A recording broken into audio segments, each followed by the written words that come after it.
12-year-old Miguel stood backstage at one of the world's biggest talent shows, his small hands tightly gripping a worn-out photo of his father. The lights were blinding, the crowd's murmurs thunderous even through the thick curtains, and the pressure so heavy it nearly crushed the little confidence he had. But he didn't come all this way to back out now. Miguel was born in the narrow alleys of Tanda, Manila, where the streets smelled of diesel and dreams seemed as distant as the stars. His father, a janitor by day and a passionate guitarist by night, had introduced him to music. They didn't have much, often just rice and salt for dinner, but the sound of his father's guitar filled their tiny home with warmth. Every night, Miguel would rest his head on his father's lap as he played old English songs, humming melodies until both drifted to sleep. But those nights ended too soon. When Miguel was 9, his father fell ill. The hospitals turned them away for lack of money. And before Miguel truly understood the finality of death, his father was gone. His mother, already frail and overworked, became both his rock and his responsibility. Miguel began singing on busy streets and jeepneys, hoping for a few coins from kind strangers. His favorite song to sing was Hotel California. It was his father's favorite too. Despite their struggle, Miguel never stopped singing. He didn't have a vocal coach, no expensive mic, not even proper shoes some days. But he had heart and the memory of his father in every note. One day, a video of Miguel singing went viral.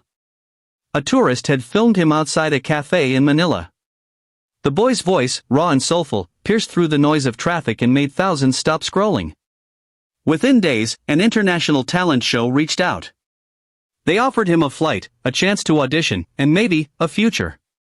Now, backstage, Miguel's chest pounded. His mother sat quietly nearby, holding back tears. She had sewn his audition outfit from old clothes, trying to make him look like the star she believed he was. Miguel kissed the photo of his father, closed his eyes, and whispered, "This one's for you, Papa." Then he walked toward the light. As the curtain rose, Miguel stepped onto the grand stage. Towering cameras surrounded him, judges sat poised with pens and polite smiles, and the audience leaned in with curiosity. He looked so small, almost fragile, beneath the giant spotlights. A judge asked for his name, and he answered softly, "Miguel. I'm from the Philippines." Another judge asked what he'd be performing. "Hotel California," he said. The crowd murmured. A risky choice, some thought. A legendary song, hard to pull off. Miguel gripped the microphone, took a shaky breath, and began. The first note was soft but rich, echoing with emotion. The audience quieted instantly. He sang not with the polish of a trained star but with the ache of someone who had lived every word. As his voice rose and fell through the haunting verses, it carried something rare, sincerity. The judges exchanged looks, one biting her lip, another blinking faster than usual. Miguel wasn't just performing. He was telling a story, his story, through the lyrics. Every note felt like a conversation with someone he had lost. By the time he hit the chorus, the room was utterly still. The usual chatter, the whispers, even the faint hum of light seemed to pause. A woman in the audience wiped her eyes. A judge leaned forward, visibly moved. As the final chords faded, Miguel lowered the mic and looked out, heart racing. There was no applause at first, just silence. But it wasn't empty. It was full. Full of awe. Of respect.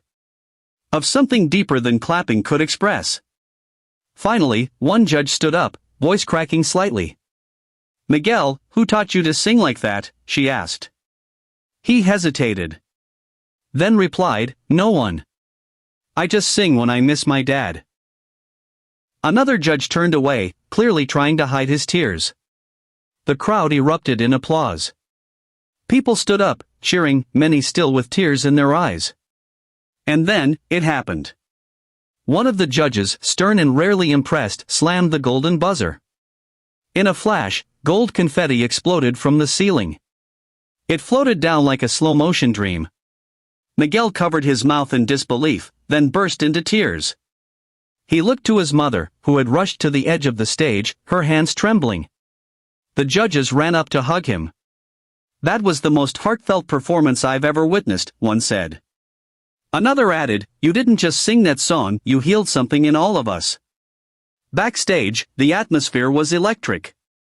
But amid all the excitement, a quiet moment unfolded. A producer approached Miguel and his mother. He knelt in front of them, his voice gentle. "My wife and I saw your video weeks ago. Tonight confirmed what we already felt. We'd like to sponsor Miguel's education. Music school.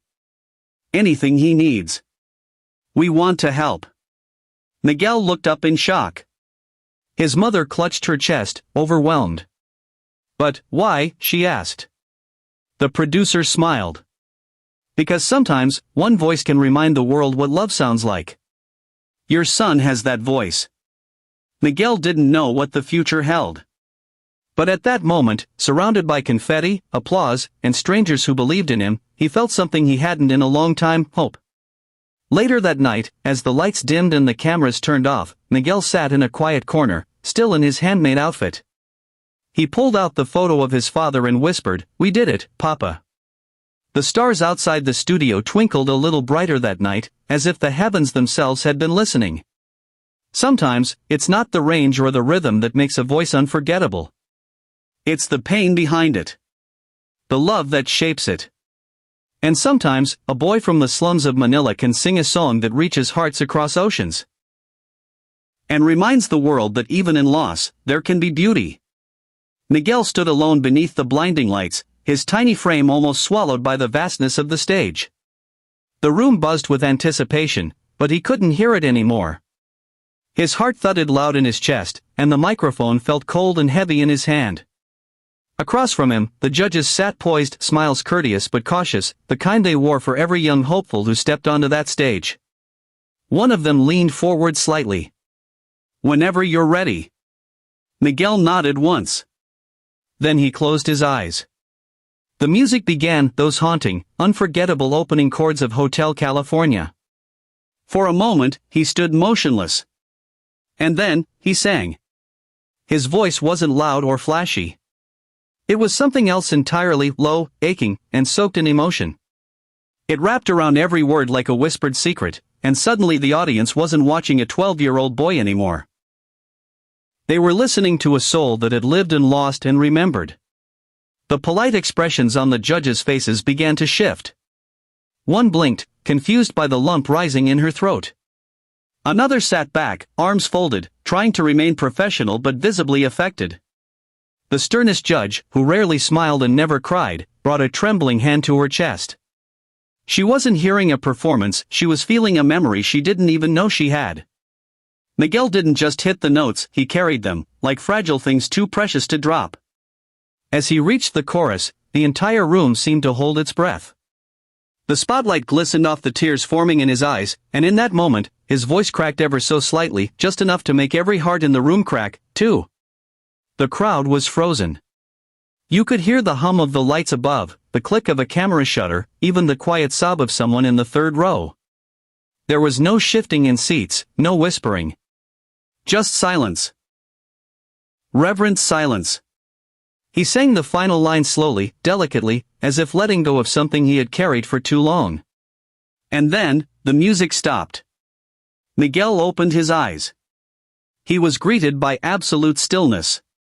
The kind of stillness that only comes after something sacred. And then it began, soft at first. A gasp. Then applause. Then a wave of cheers that shook the room.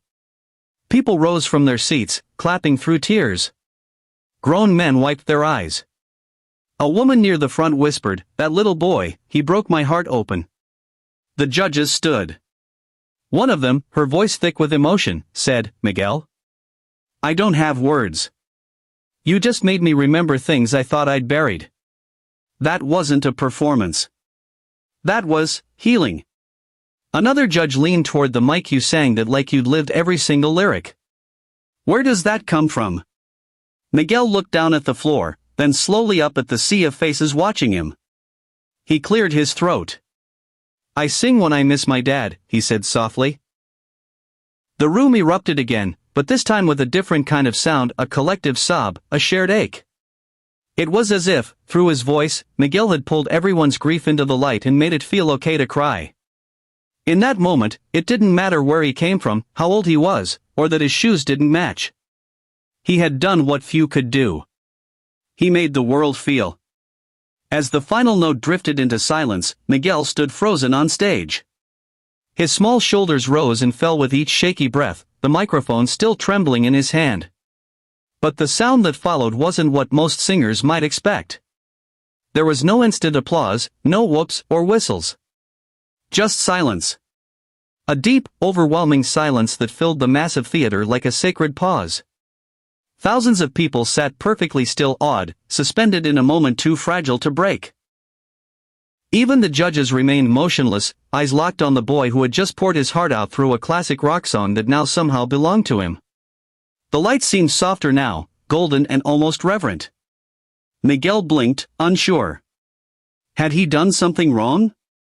Then slowly, one of the judges rose to her feet. Her eyes glistened.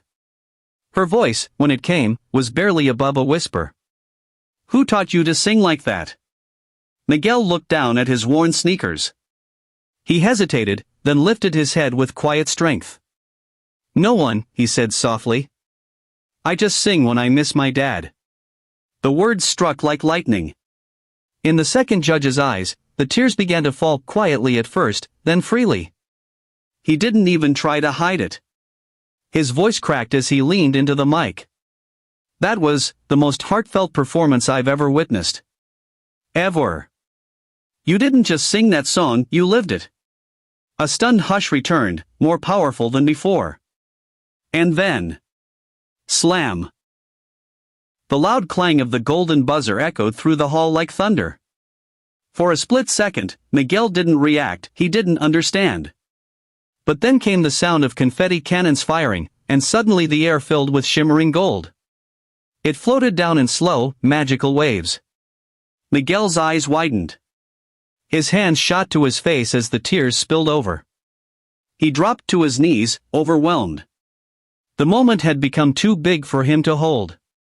He sobbed, not just from joy, but from release. From grief. From everything he had carried in silence until this day. His mother rushed from backstage, tears streaking down her face as she ran into his arms. The crowd rose like a wave, cheering, clapping, shouting his name. Some held their hearts. Others simply cried. The judges stood as one, clapping through their tears. One leaned into the mic once more, voice trembling with emotion. "You've just reminded all of us what music is really for. Not to impress, but to touch." And there, beneath a golden shower of confetti, a barefoot boy from the streets of Manila stood at the center of the world, not just as a singer, but as a symbol of something far more powerful. Hope wrapped in a song. Backstage buzzed with celebration, producers hurrying by with headsets, cameras flashing, crew members hugging one another. But for Miguel, everything had gone quiet again. He sat on a folding chair in the corner, his tiny body wrapped in his mother's arms, gold confetti still tangled in his hair and clinging to his shoulders like stars that didn't want to let go. His cheeks were damp, his hands still trembling, but his heart, it was full in a way he had never known before. People passed by offering congratulations, calling him the boy with the golden soul, or simply wiping their eyes and nodding in gratitude. But Miguel just stared at his lap, dazed, the echoes of the golden buzzer still ringing in his ears. Then, a man in a suit knelt before him. Someone important looking, but with kind eyes and a voice soft enough not to startle. He looked at Miguel, then gently turned to his mother, who was still clutching her son like she couldn't believe this was real. "Ma'am," he said carefully, "I know this may be sudden, but my wife and I watched from the control booth tonight. We've seen hundreds of acts, but your son," he glanced at Miguel, voice catching. "He reminded us of everything that truly matters." Miguel looked up, unsure of what the man meant. The producer continued, voice steadier now. "We want to help. Not just tonight. We want to give Miguel a chance. A music school scholarship. A place to stay nearby. A safe home. Real support to build a future. He's already changed so many hearts. Let us help change his life." Miguel stared at him. For a long moment, he didn't speak. Then, he slowly reached for his mother's hand and held it tight. Her eyes filled with tears, lips trembling in disbelief. "But, why us?" she asked. The man smiled. "Because tonight, your son gave the world something it didn't know it needed. A voice that came from pain, but brought healing. You came here with nothing but love, courage, and a song. And that was everything." Miguel looked down at the floor, tears spilling again, but these were different. Not from sorrow. Not even from joy. They were from the feeling of finally being seen. As he stood, the gold confetti still falling gently from his sleeves, Miguel took one last glance at the stage beyond the curtain. Just hours ago, it had seemed like an impossible dream. Now, it felt like the first open door in a long hallway of possibilities. He didn't know where this new path would lead. But he knew this: he had walked in with only a memory of his father and a song in his heart. And he was walking out with so much more. Dreams rekindled. Hearts changed. And a golden path ahead, paved not just with applause, but with love.